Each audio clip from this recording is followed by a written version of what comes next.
আমরা ভাবছিলাম আর কাজগুলো হবে কি করে, কেমন করে করব কাজগুলো, বাকি কাজগুলো। তো দাঁড়িয়ে দাঁড়িয়ে কোমর ব্যথা করে গেছিলো, পা ব্যথা করে গেছিলো, বসারও জায়গা নেই, কারণ বসার জায়গাগুলো পুরো ভিজে গেছিলো।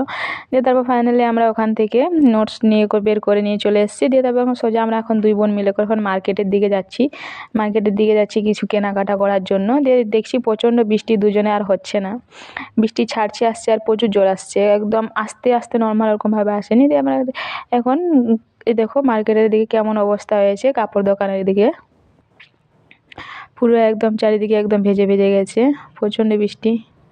তবুও দোকানগুলো খোলা আছে, জিনিসপত্রগুলো তো খারাপ হয়ে যাচ্ছে, কিন্তু দোকানগুলো সব দোকান খোলা রেখেছে, কিছু কিছু দোকান আবার বন্ধ আছে। তারপর এখানে দাঁড়িয়েছিলাম, দেখছিলাম কিছু ড্রেস আর কি ভালো লাগছিলো, কিন্তু দোকানে সে দোকানদারটাই নেই। দিয়ে আর কি আমরা মার্কেট থেকে বেরিয়ে চলে আসছি এখন, মার্কেট থেকে এখন বেরিয়ে যাব 2 বোন মিলে আমি।